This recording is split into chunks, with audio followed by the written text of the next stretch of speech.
Good morning, everyone. I'm going to present this project, which is called 6G-NTN. My name is Alessandro Vanelli-Coralli. I'm from University of Bologna, and I'm actually coordinating this project. The overall goal of the project is that of developing an NTN component fully integrated with the 6G infrastructure in order to provide mobile broadband and ultra-reliable low latency to support provision of services to vertical industries and also to consumer terminals, mainly vertical industries in outdoor and light indoor condition, let's say first wall crossing. The duration of the project is 36 months, started January 1st, so we'll end of December 2025. Beside myself, there's Nicolas Schubert from Thales Alenia Space France as technical manager, Sandro Scalise from DLR Germany as innovation manager, and Dr. Monique Carlisti as communication dissemination manager from Martel Innovate in Switzerland. The ambition of the project is that of becoming actually the flagship in order for the developing of the 6G NTN component, and also a flagship in driving the standardization of 6G in 3GPP as part of Release 20 Plus. So we have a lot of emphasis on contributing to the work of 3GPP under the NTN activities. We are 15 partners. You see only 12 logos here because there are a couple of partners pertaining to this of the same group. So with the same logo, beside ourselves, there's Martel Innovate and Digital for Planet from Switzerland, Greener Wave and SME from France, Thales Alenia Space France and Thales Alenia Space UK. Then we have Thales 6 and Thales Dis, now Telit, and Qualcomm, CTTC from Spain, Orange from France, Ericsson Sweden and Ericsson France, DLR in Germany, and SES from Luxembourg. So the project vision is that of actually of an NTN component which is fully integrated in the 6G infrastructure in order to meet the needs of vertical markets and the end user. We are targeting disruptive performance with respect to what we have right now on the table for 5G NTN on a global coverage with increased resiliencies and sustainability and interoperability between non-terrestrial and terrestrial network. This is why we have a strong component of terrestrial stakeholders in the consortium, and also have a strong flexibility and agility in order to meet market evolution, but also system evolution. For this reason, we are also targeting the development of software-defined payload across the different platforms. In this perspective, as I said, the emphasis is on the vertical market, although we are also targeting consumer market, so direct handheld communication. But in particular, we're targeting vertical stakeholders, and some of the vertical markets that we are addressing are represented here: automotive, transportation, maritime, railway, but also drones and aerospace, public safety and defense, utilities, media entertainments, agriculture, and we are also developing other use cases along with our external advisory board. I will actually tell something at the end of the presentation. In this perspective, we actually have 10 objectives. The first one is actually the identification of the target services and the operational requirement for the 6G NTN component.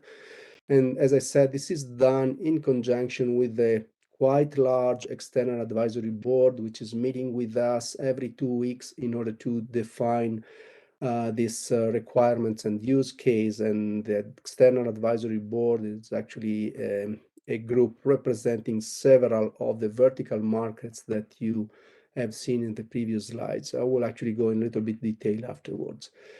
Objective 2 is the design and sizing of the 3D non-terrestrial network, which can be translated in design and sizing of the constellation and architecture of the flying object according to the target user requirement. Third objective is the design of a compact terminal, which can be actually targeted and served by the 3D-NTN component. In this perspective here, compact terminals means essentially the terminal for the vertical market, so on mobile platform, for example, with a strong emphasis on the terminals with very low aperture terminal antennas below 10 centimeters in order to accommodate the requirements of the vertical markets. As I said at the very beginning, we target to be very flexible. So one objective is that of the definition of a software payload, which is adaptable to the different flying platform, notwithstanding the dimension of the platform or the frequency band, so from the VLEO up to larger medium Earth orbit platform or geostationary platform. Objective 5 is the design of the waveform, essentially. We would like to be able to contribute to the definition of the waveform from the very first phase of the design in 6G. So we are here defining the requirements and the solution for the peculiarities of the channel of the satellite, or let's say non-terrestrial channel. Objective 6 and 7 are actually related and are objective that will address the definition of AI data enhancement of multi-orbit connectivity, and objective 7 is dynamic orchestration of virtual network function, both from the perspective of the service to be provided, but also from the very important perspective of the orchestration of the entire architecture, which has to be aligned to the orchestration of the service itself. One of the requirements that we have received and underlined by the vertical market is the design of reliable and accurate positioning based on the 6G architecture. And we are actually targeting to improve the precision provided for this positioning through the NTN architecture down to below 10 centimeters, both vertical and horizontally. Objective 9 is the design of features for spectrum usage between different flying nodes, so different nodes in different altitudes and constellation, but also between nodes of different components, terrestrial and non-terrestrial. In this perspective, coordinated and uncoordinated dynamic spectrum access is one of the feature under analysis in here.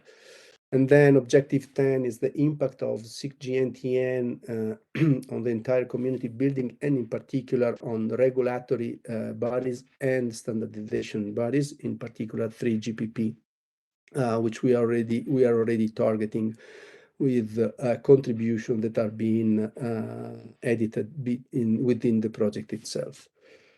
Oops, I missed my. So if we think of this, one important aspect is the scheduling, the alignment of the project with respect to the 3GPP schedule. As you see here in yellow, we have essentially the service requirements definition of NTN and the study of the support of NTN component, which is partially covered by the project outcome. So we actually aim at covering this first part of the definition of 6G-NTN in 3GPP. I'm moving towards the end, so the methodology is pretty clear, pretty simple. We have a requirements analysis where we define use case, user requirements, service and technical requirements, model and market business, and the policy and the regulator analysis that actually have an impact on the definition of what is followed, which is the architecture, the radio access technologies and the enablers for the end-to-end integration within the 6G system architecture. So it's actually quite a straightforward approach. My last slide is this one. As I said, we are actually working in close cooperation with an external advisory board, meeting every 2 weeks. We have already defined through the representative of the vertical sector in automotive, aeronautical and drones, railway, maritime, utilities, public and safety, defense, media and entertainment, and telecom, a set of use cases that will be used in order to define the requirements and the architecture. Having said that, one slide that I'm missing in here, but is very important, is that we need actually to create coordination and synergies with other projects of the SNS call. But as Colin said at the very beginning, we will go through that through the collaboration groups. But that it's very important for this project to be aligned and in synergy with the other. So with this, I'm actually close. Thanks a lot. You can find more information on the classical social channel, the website 6G-NTN.eu, an information email, LinkedIn account, and the Twitter account. Thanks a lot, David. This is all from my side.